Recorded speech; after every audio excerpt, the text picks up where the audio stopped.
আসসালামু আলাইকুম ওয়া রাহমাতুল্লাহি ওয়া বারাকাতুহু।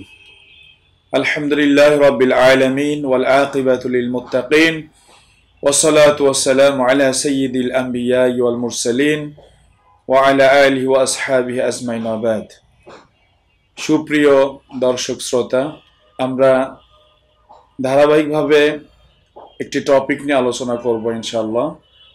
আমাদের সেই টপিকটি হলো যে কোরআন এবং হাদিসে যেভাবে কাফেরদের চিত্রায়িত করা হয়েছে। সাধারণত আমাদের কাফেরদের প্রতি একটা কমন ধারণা যে তারা অবিশ্বাসী, তারা কাফের, নন মুসলিম।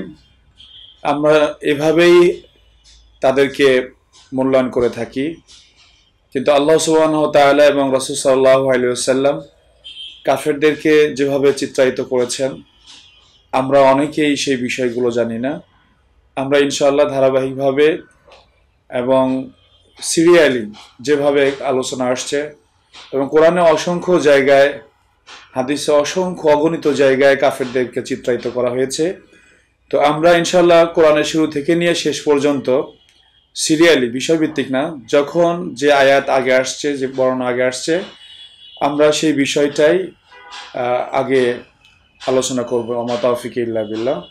তো আজকে আমরা সূরা বাকারার 6 এবং 7 নম্বর আয়াতের আলোকে কাফেরদের কি বলা হয়েছে সেই বিষয়ে জানব। আউযু বিল্লাহি মিনাশ শাইতানির রাজীম। বিসমিল্লাহির রাহমানির রাহিম। ইন্নাল্লাযীনা কাফারু সাওয়াউন আলাইহিম আআনযারতাহুম আম লাম তুনযিরহুম লা ইউমিনুন। ختم الله على قلوبهم وعلى سمعهم وعلى أبصارهم غشاوة ولهم عذاب عظيم। সরল তর্জমা হলো, নিশ্চয় যারা কাফের তাদের জন্য সমান, তুমি তাদেরকে সতর্ক করো বা না করো, তারা ঈমান আনবে না। আল্লাহ তাআলা তাদের অন্তরে এবং শ্রবণ শক্তির উপরে মোহর মেরে দিয়েছেন, আর তাদের দৃষ্টিশক্তির উপরে রয়েছে পর্দা, আর তাদের জন্য রয়েছে কঠিন আযাব, যন্ত্রণাদায়ক আযাব।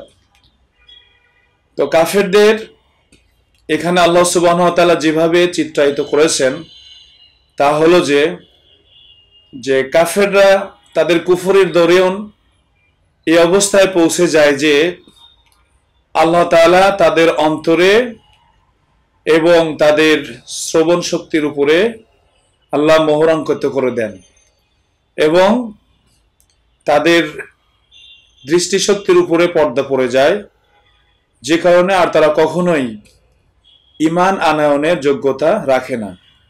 তাহলে মানে একজন কাফেরদের কতটা করুণ অবস্থা যে তাদের কুফরের দরুন আর তারা কখনোই ঈমানের পথে ফিরে আসতে পারে না। তো আমরা দেখছি যে আসলে অধিকাংশ কাফেরেরই এই অবস্থা।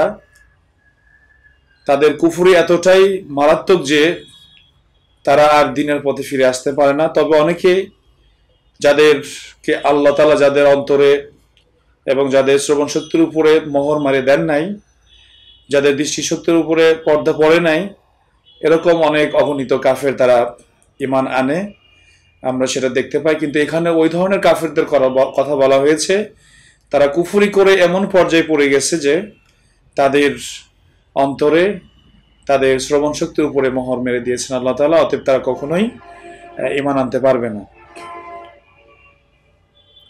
আর এখানে আরো বলা হয়েছে যে তাদের জন্য রয়েছে কঠিন শাস্তি, যন্ত্রণাদায়ক শাস্তি, জাহান্নামের শাস্তি। তাহলে এই আয়াত দুটি থেকে আমরা যেটা বুঝলাম যে কাফেররা কতটা অধপতন, কতটা নিচু এবং কতটা খারাপ, যে তাদের চরিত্র, তাদের কুফরি কতটা খারাপ যে তাদের ঈমান আনার যোগ্যতায় থাকে না। এবং আধুনিক মনোবিজ্ঞানে তারা বলেছেন যে একজন মানুষ যখন কুফরি করতে থাকে তখন সেটা গভীর হয়ে যায় এবং সেখান থেকে সে আর কখনোই বের হয়ে আসতে পারে না। পৃথিবীতে অগণিত অসংখ্য কাফের মুশরিক তারা আজকে তাদের এই অবস্থায় দুনিয়া থেকে বিদায় নিয়ে চলে যাচ্ছে, জাহান্নামী হয়ে যাচ্ছে। অতএব কাফেরদের ব্যাপারে আমাদের স্বচ্ছ ধারণা থাকতে হবে যে অনেক কাফের, অধিকাংশ কাফের এরকম যে তাদের অন্তরে আল্লাহ মোহর মেরে দিয়েছেন এবং তারা কখনোই দিনের পথে ফিরে আসতে পারবে না।